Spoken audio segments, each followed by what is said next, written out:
किताब उर्दू अफसाना ऐद हाज़िर में जिल्द अव्वल मरतब राबिया रबा।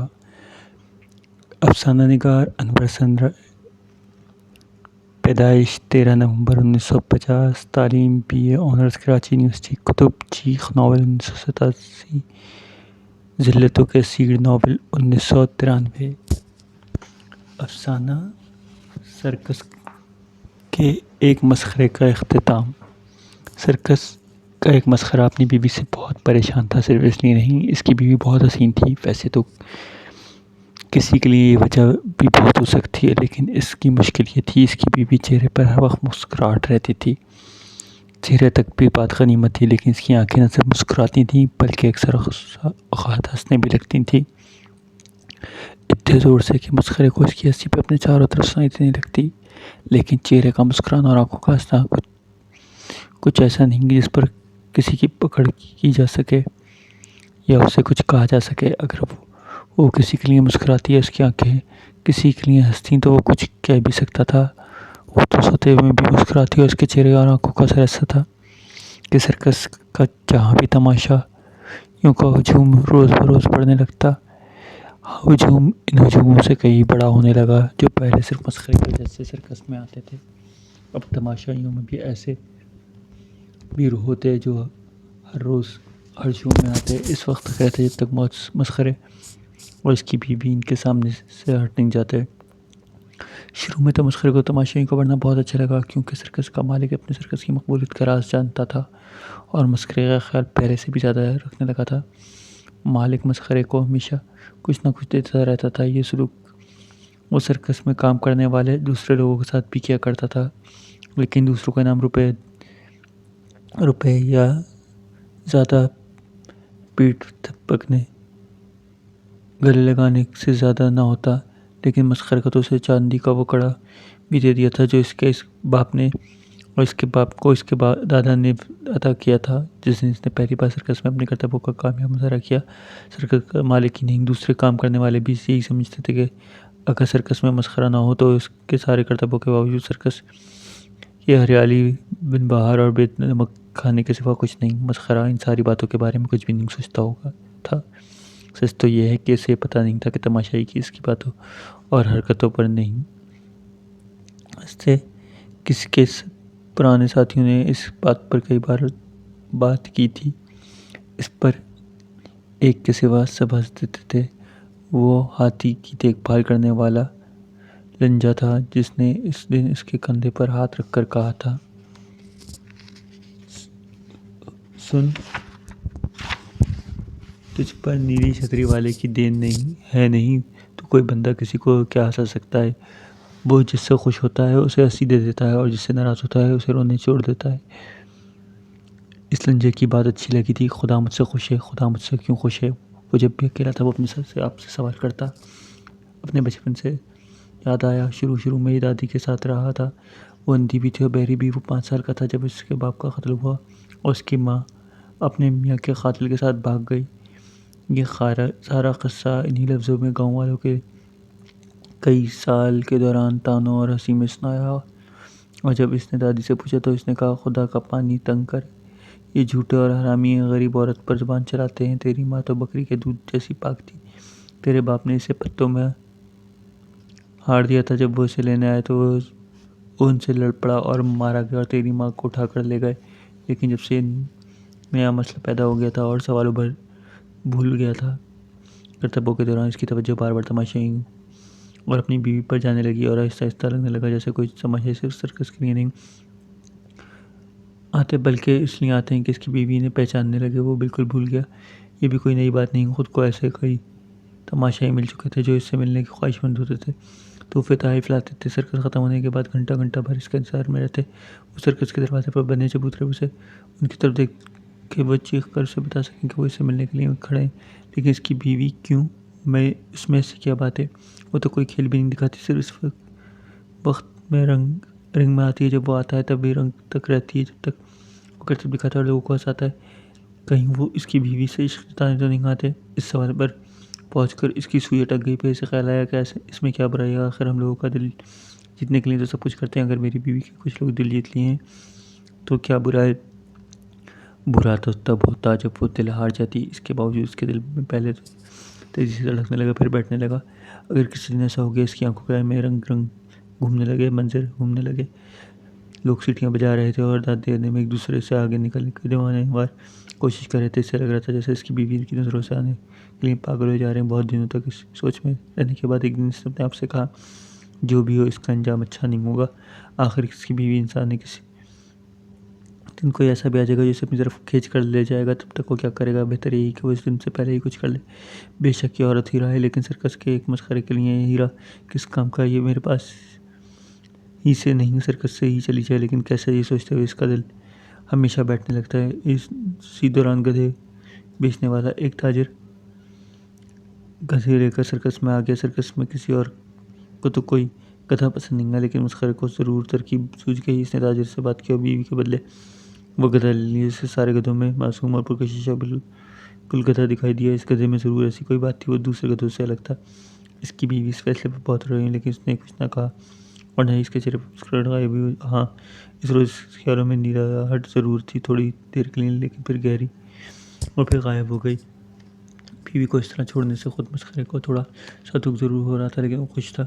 इसे यकीन था कि अब तमाशाइयों की सारी तवज्जो इस पर आएगी, इसकी सारी तवज्जो अपने काम पर। इससे यकीन था इसने गधा लेकर अच्छा फैसला किया। गधा इसके लिए कोई मुश्किल पैदा नहीं करा। गधे पर कौन तवज्जो देता है? कोई भी तमाशाई ना गधे को इससे सर्कस आएगा, ना इसका मुकाबला गधे से करेगा। इसने दिल में कहा। इसका अंदाज़ा बिल्कुल दुरुस्त साबित हुआ। जल्दी वो बीवी को भूल गया। पहले तो वो गधे का दोस्त बना और इससे प्यार करने लगा। वो घंटों गधे के पास बैठता, इससे बातें करता। गधे से क्या बातें करता है तो किसी को पता नहीं था, लेकिन गधे से इतनी बातें करने लगा कि इसकी आसपास की झूलधारियों में रहने वाले इसके साथी समझने लगे कि बीवी को छोड़कर जाने की वजह से इसका दिमाग चल गया। एक दिन इसने गधे से कहा, मुझे डर लगने लगा, तो मुझसे कोई जुदा ना करे। गधा इसकी बात सुनकर हंस पड़ा और ये कहा, ये कैसे हो सकता है? इसने कहा, मुझे लगता है कि जैसे तुम्हें कोई चुरा लेगा। गधे ने कहा, अगर कोई मुझे चुरा आएगा, मैं इसकी तबीयत साफ़ कर दूंगा। तुम मुझे अपना खाना अच्छा खाना देते हो और मैं पूरी तरह सेहतमंद और रवाना हूँ। फिर हम दो हैं तुम्हारे होते हुए किसकी मजाल है जो ऐसा करने की हिम्मत करे? मस्करे से कहा नहीं, रहा नहीं गया। मस्करे ने कहा, नहीं, मैं करतब दिखाने जाता हूँ तो करतब दिखाने का जाता हूँ तो तुम अकेले रह जाते हो। मेरे साथ कोई भी नहीं होता, मेरे साथ ही चले जाते हैं, सब मेरे पास साथ चले जाते हैं। अगरचे इस बात का इम्कान है कम है कि बाहर वाला इस नीयत से अंदर आए, लेकिन अगर कोई आ गया तो तुम्हारी मदद करने वाला कोई नहीं होगा। गधे ने मस्करे से कहा कि ये बात भी दुरुस्त है, लेकिन इसका भी एक रास्ता है, अगर इसे बेतबारी ना हो तो। मस्करे ने फ़ौरन कहा, बेतबारी किस बात की? गधे ने कहा, वो इतने दिन इसके साथ है, लेकिन फिर भी इसके गले में रस्सी बंधी रहती है। क्या कभी तुमने सोचा इसके गले में रस्सी क्यों बांधी है जाती? मस्करे इस बात को फ़ौरन समझ गया गधे क्या कह रहा है। गधे ने तजवीज़ पेश की कि वो कोई कर्तव्यों के लिए जाने से पहले इसकी रस्सी खोल दे, ताकि बंधन न होने की वजह से वो अपने बचाव के लिए ज़रूरी कुछ कर सकेगा। कुछ नहीं तो भागकर इसके पास ही आ सकेगा, इसकी मदद के लिए मुतवज्जो हो सकेगा। लेकिन अगर वो बधा रहेगा तो इतना भी नहीं कर सकेगा जो वो कर सकता है। अगर ये मुमकिन नहीं तो इससे अपने साथ ले जाया करे। साथ कैसे ले जा सकता हूँ? मुस्कुराने झट से कहा, वहाँ तो सब कुछ ना कुछ करने जाते हैं। तुम एक सीधे साधे गधे हो, तुम आ जा करके करो, ये तो बहुत आसान है। गधे ने कहा, तो मुझे भी करतब सिखा दो। अगर कुत्ता, रीछ, बाकी बंदर सब कुछ कर सकते हैं तो गधा कुछ क्यों नहीं कर सकता?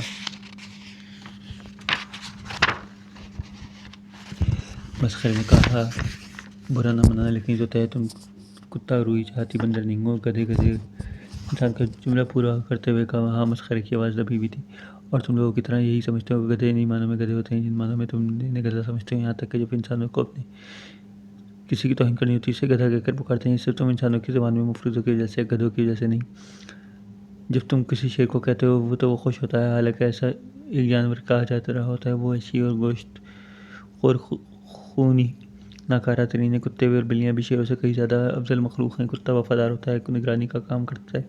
बिल्लियाँ हो तो घरों में चूहे नहीं आते थी, लेकिन तुम्हारी किसी बड़ी सदियों से पहले कह दिया था गधों के पास दिमाग नहीं होता, तो तुमने अपने अकीदे का दर्जा दे दिया गधे को। तो कदर दुखी लहजे में इससे कहा। मस्खरे ने कोई जवाब न दिया, सिर्फ गधे की तरफ देखता रहा। लेकिन ये बात दुरुस्त नहीं, ये गलत फहमी हमारी फरमाबरदारी और नरमजाजी, सुस्ती और खयानत पसंदी है जो हमारे पुरखों से चली आ रही है। वरना गधों के पास भी वैसा दिमाग होता है जैसा इंसानों के पास होता है, दूसरे जानवरों के पास। मैं भी कोई ज़्यादा ज़हीन गधा तो नहीं हूँ, लेकिन इतनी बात मैं जानता हूँ, अगर तुम मुझे कुछ करना सिखाओगे तो मैं सीख ही जाऊँगा।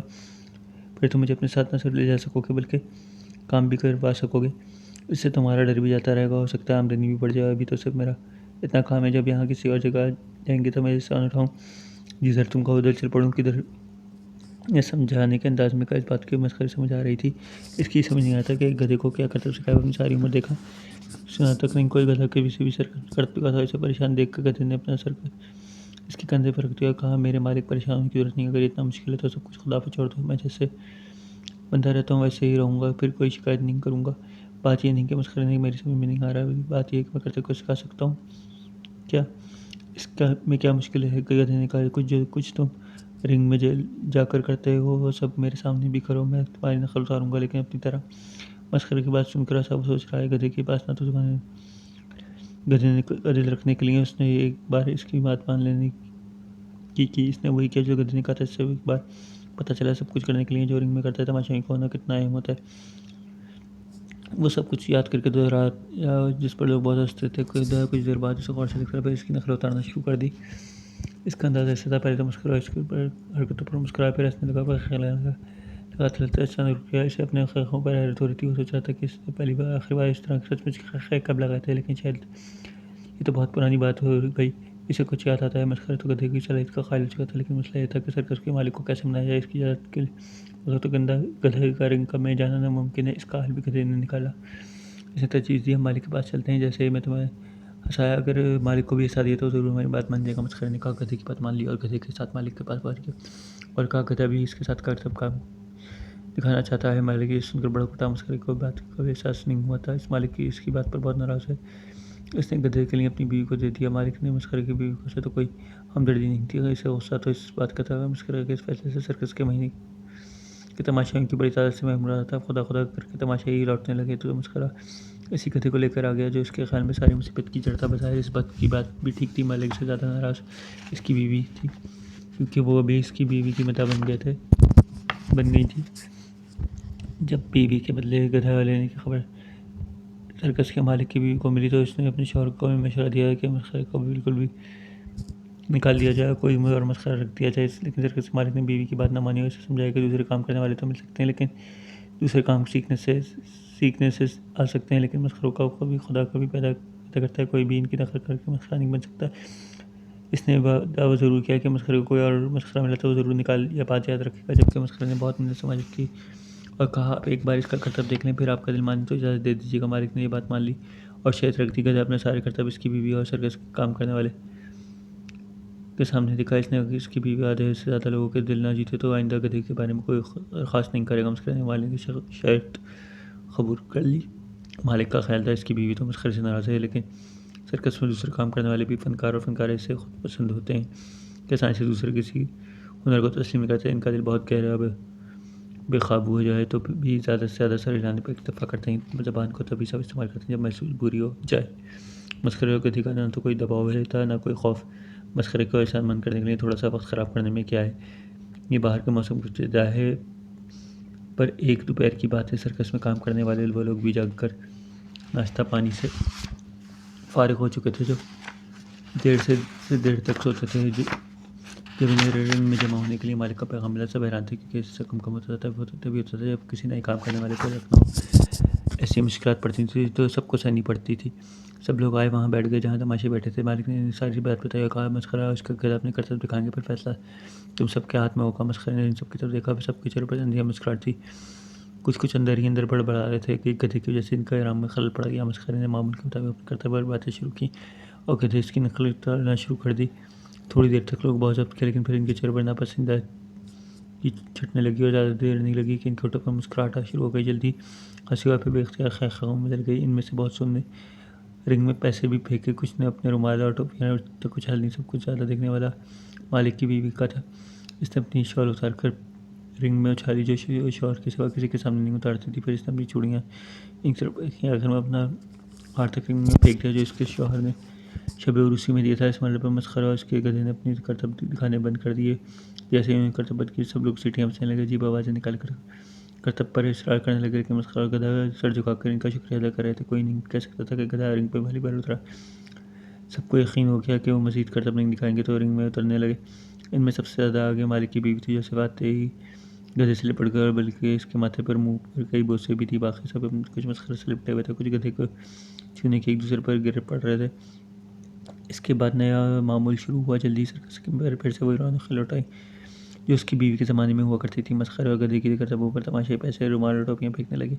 ज़्यादा अरसा नहीं गुजरा, मस्खरे को लगने लगा कि तमाशाई की वजह से कम ज़्यादा कम और गधे पर ज़्यादा से ज़्यादा होती जा रही है। इसका ये गुमान रहने लगा इसकी बीवी की रूह गधे में समा गई है। लेकिन ऐसा कैसे हो सकता है कि ऐसा इसकी बीवी तो मर चुकी हो और उसकी रूह किसी से इंतकाम लेने आ गई। वो मुझसे इस ख्याल में रहने लगा बीवी को ना खुद से सर्कस से अलग किया वो खुद भी कर रही थी। इसलिए कर रही थी कि जो जो वक्त गुजर रहा था इसका ख्याल था पुख्ता हो रहा था जा रहा था। इससे फिक्र करती रहती थी। हालात काबू पाने से पहले सूरज से दिन रात गधे से छुटकारा पाने की फिक्र में लगा रहने लगा। जो जो उसकी फिक्र बढ़ रही थी करता बढ़ता वंशी की थी जो कम से कम होती जा रही थी। ऐसी दौरान इसकी मुलाकात एक ऐसे आदमी से हुई जो बेखरा हुआ रहा था। वो एक रेडियो में इसके पास एक रेडियो था इसलिए वो शहर गाँव घूमता और किसी को नहीं पता होता था कोई अपने रेडियो से तंग है और इसे बेचना चाहता है। मस्खरे को रेडियो पसंद आ गया। इसने सोचा अगर गधे ने के बदले रेडियो लिया तो मज़ा ही आ जाएगा। इसने रेडियो वाले को रेडियो के बदले गधे की पेशकश कर दी। रेडियो वाला चालाक था, वो सोच भी नहीं सकता था कोई इससे रेडियो के बदले गधा भी दे सकता है। इसने सौदा पक्का किया और करने के लिए कहा, भाई मैं क्या तुम्हें पागल लगता हूँ जो गधे के बदले रेडियो लेने की उम्मीद कर रहे हो?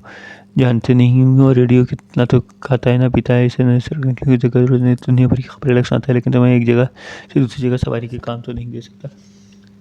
तो मैं इसे उठा कर ले जाना पड़ेगा। तो मैं इसे इसलिए सौदा कर रहा हूँ, खाली बहुत अच्छा कर जाएगा। मैं खैर इसे समझाते हुए रेडियो को लगा के जैसे खुदा ने इसकी सुन लियो। इसने सामान के देखा जलील में अपने आपसे कहा यह बिल्कुल ठीक है।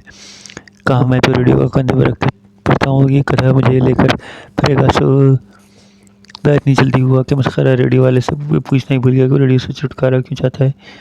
मस्खरा ने सिर्फ एक शर्त रखी हुआ देखो लेकर फौरी कहीं चला जाएगा। रेडियो वाले ने कहा, खूब मेरा इस शहर में कौन है, मैं तो यहाँ से जा ही रहा हूँ। इस बार सर्कस के मालिक ने मस्खरे के साथ भी इस फैसले से नाराज़ हुए। सर्कस के मालिक ने बीवी तो इसकी शक्ल तक देखने से इनकार कर दिया। वो हफ्ते में बंदी के सहने के बाद सर्कस के अगले शहर पहुंच गया। इस शहर में इसका सर्कस पहली बार आया था और शहर के लोग इस सर्कस पर रहने कुछ नहीं जानते थे। नई जगह से नए लोग आहिस्ता आहिस्ता तमाशा शुरू हो गए। सबसे पसंदीदा मस्करी को हासिल होती गई। शायद इसलिए कि बातों बातों में सबको यह देता था जिसे संजीदगी से नहीं कहा जा सकता। वो हमेशा रेडियो साथ लेकर आता जो मसनूई कीमतियों और नकली रेशम से ली गई कढ़ाई के गिलाफ से चढ़ा रंग एक कोने में रखा रहता है। इस पर भला किसी को क्या एतराज़ हो सकता। नए शहर में पहले ही 2 हफ्ते सब ठीक रहा लेकिन फिर रेडियो ने भी अपना काम दिखाना शुरू किया खुद ब खुद। इस वक्त चलने लगा जब मस्खरों को करतब दिखा रहा था। इसकी बीवी और गधे की एक निकी आवाज़ आने लगती हैं। कैसी और आवाज़ें उसे कुछ ऐसी होती हैं कैसे उसकर भी सीटियाँ बजा बजा कर बेहाल होते। इनमें से कुछ के पास पैसे फेंकते बिल्कुल इसी तरह जैसे वो इसकी बीवी और गधे पे गलियाँ फेंका करते थे। मस्खरा इस नई सूरत से परेशान था। सर्कस का मालिक और मस्खरे के साथ ही खुश थे क्योंकि तमाशाई खुश।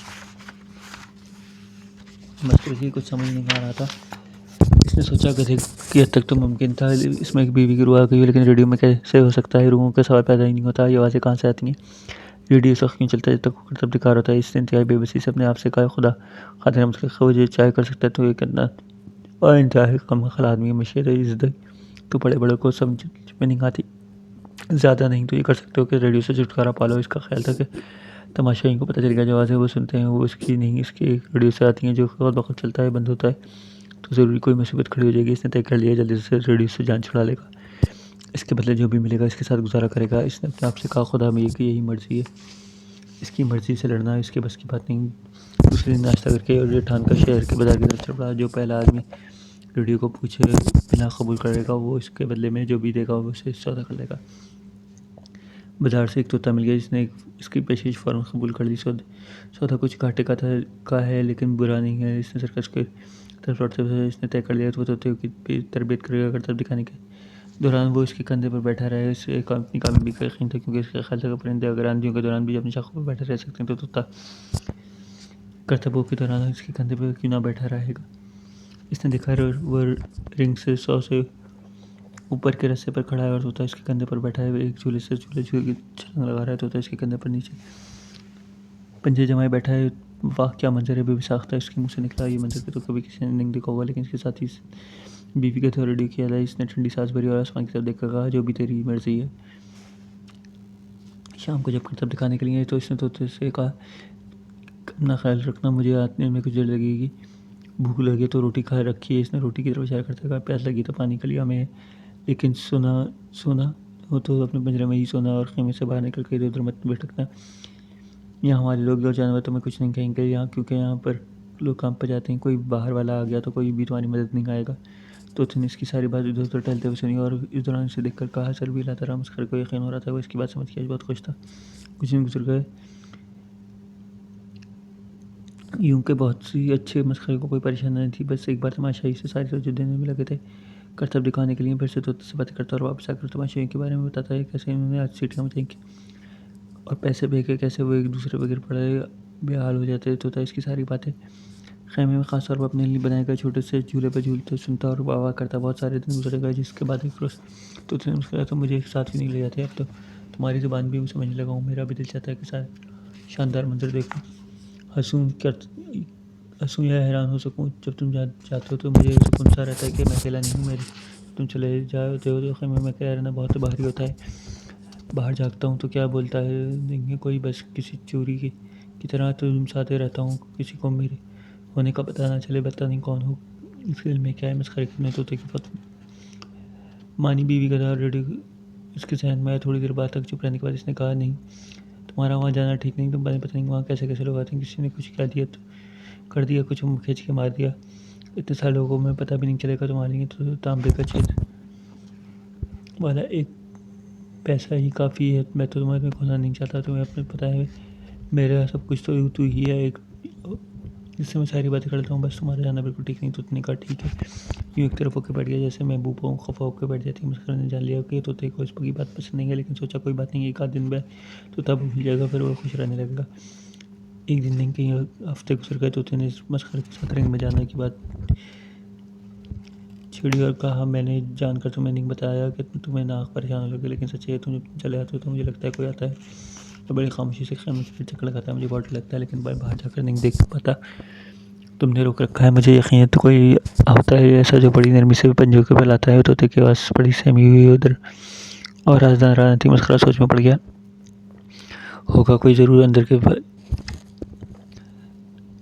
के तो सब तो इंसान जानवर के साथ ही आते जाते हैं। ज़रूर कोई चोर चक्का होगा जिसने देखा होगा बहुत पैसे फेंक के जा रहे हैं। इसने सोचा होगा बहुत पैसे जमा कर रखे हैं, ये रखे होंगे कहीं। ज़रूर ख्याल होगा मैं पैसे बांध कर साथ तो नहीं ले जा सकता। फिर भी इसने तोते से कहा, तुम्हारा वहम भी हो सकता है, ऐसा नहीं कोई चोरी चकारी नहीं हुई। हम आबादी के से दूर हैं, कोई भटका हुआ आया अभी तो हमारी चोरदारी की तरफ क्यों आएगा कि कहते हुए इसका दिल बेयकीनी का शिकार हो गया। फिर वो अपने इरादे पर कायम रात के तोते को रिंग में नहीं लेकर जाएगा। तोते ने कहा, ठीक है तुम्हारी बात, ये भी तो हो सकता है कि जो अब तक नहीं हुआ वो हो जाए, कोई उन्होंने जाए वो भी। ये मैंने सुना है कि होनी होकर रहती है, लेकिन तदबीर करनी चाहिए। मस्खरे ने पूछा, तदबीर कैसी? ऐसी तदबीर जो होनी का सामना कर सके। बस ये करो, मेरे पर खोल दो, ताकि कुछ हो तो मैं कम से कम सी कुछ कर सकूँ। मस्खरे ने वादा किया, तुम इसकी तस्वीर पर सोचेगा। इस शाम जब मस्खरा करतब दिखाने खड़े होकर सारा था, एक बिल्ली छुलदारे में घुस आई और तोते ने बहुत शोर मचाया। पूरी आवाज़ से मस्खरे को पुकारा। लोगों ने खैखों की आवाज़ें तीखी ऊँची थी कि कोई भी आवाज़ सुनाई नहीं दे सकती थी, लेकिन फिर भी मस्खरे को तोते की आवाज़ सुनाई दी। इसे लगा तोता किसी मुश्किल ने इसे पुकार रहा है, लेकिन इसने इस आवाज़ को झट दिया और सोचा ज़रूर इसका वहम होगा जो बातों से पैदा हुआ है, जो सिर्फ चंद घंटे पहले ही इसके तोते के दरमियान ही फ्री भी हो सकता है। इसकी बीवी कहते और रेडियो में से कोई किसी की कारस्तानी फरियाद करती आवाज़ कई बार आई। उसने हर बार झटक खड़े होकर उसने लगा रहा। बिल्ली ने एक ऐसी छलांग लगाई कि तोते पंजे झूले की रस्सी पर ढीले पड़ गए और वो नीचे ज़मीन पर आ पड़ा।